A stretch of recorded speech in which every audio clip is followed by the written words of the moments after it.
ఏరా నాన్న, మీ నాన్న మీకోసమే కదరా కష్టపడేది. బాగా చదువుకొని మంచి ఉద్యోగం చేసుకో.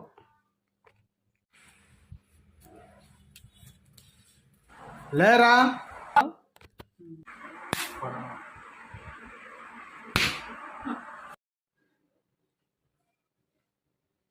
రాత్రి పగలు కష్టపడి చదివించేది ఇలాంటి మాటలు ఉండడానికి రాచి.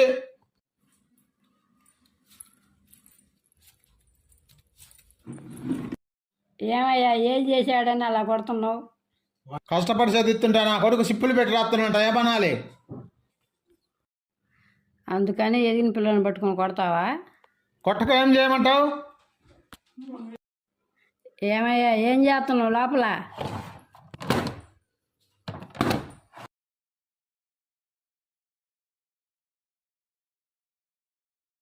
ఇప్పుడు తాగటం అంత అవసరమా? నా ఇష్టం. సరే, మీ తండ్రి కొడుకులు ఇష్టమైనట్టు నేను వెళ్తున్నా.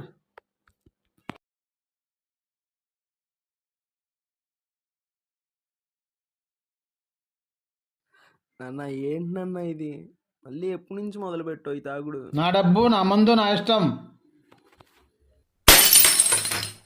నన్ను అడిగే ఎక్కువ నీకు లేదురా. పరువంతా తీసావు కదరా.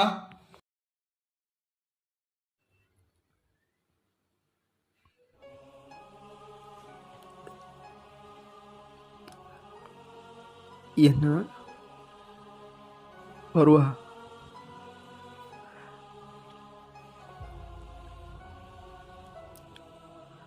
నీ పరువు కోసమే కదా నాన్న ఈ మట్టు పరులకు చదువు రాకపోయినా కాకపడుతున్నా. నీ పరువు కోసమే కదా నాన్న నా కళల్ని చంపుకొని ఇష్టం లేకపోయినా ఈ చదువులు చదువుతున్నా.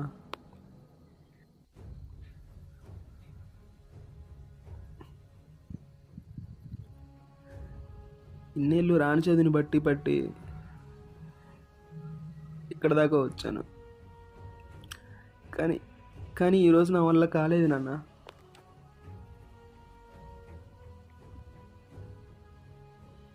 ఎగ్జామ్ ఫెయిల్ అయితే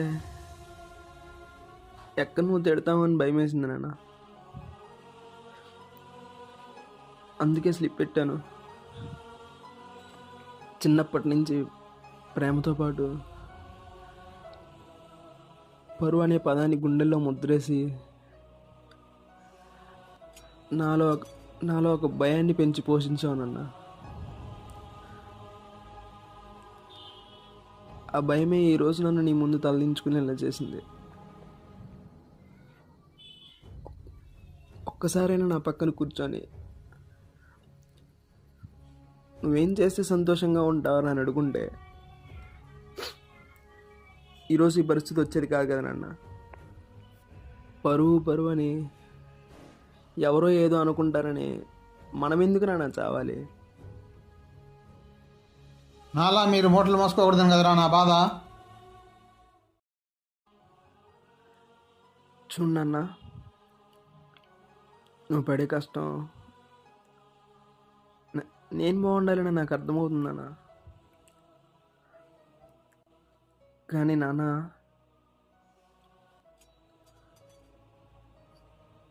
నా మనసుకు నచ్చింది చేస్తేనే కదా నేను ఆనందంగా ఉండగలను.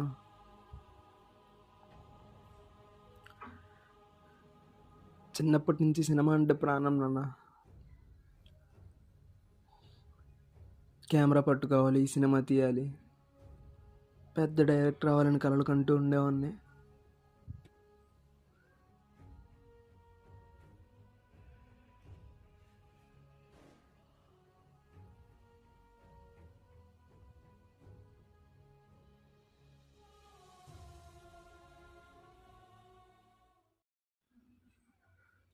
ఒక్కసారి భుజం తట్టి చూడన్నా. నా ఆనందం హద్దులు దాటి కొత్త ప్రపంచాన్ని చూస్తుంది.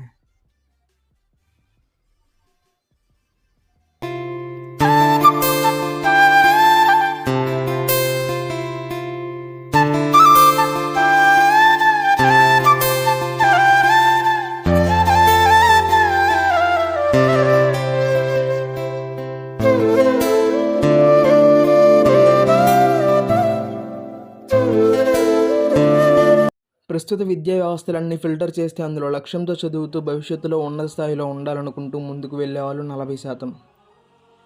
వారిలో తమ ప్రతిభను కనబరుస్తూ ప్రభుత్వ సాయంతో లక్ష్యాన్ని చేరుకునేవారు 10%. తమకు ప్రతిభ ఉండి కూడా సరైన గుర్తింపు లేకపోయినా పట్టుదలతో లక్ష్యం చేరుకునేవారు 20%. మిగిలిన 10% తమకున్న ప్రతిభ మరియు ఆర్థిక బలంతో ఉన్నత స్థాయిని అధిగమించేవారు.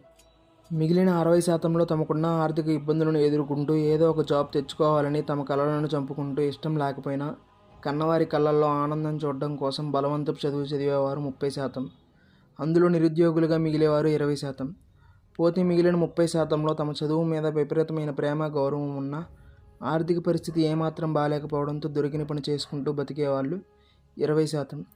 మిగిలిన 10 తమ ఆర్థిక బలంతో సర్టిఫికేట్ ఉంటే చాలు ఏదైనా సాధిస్తామనే విధంగా ఉండేవారు. తల్లిదండ్రులకు చిన్న విన్నపం.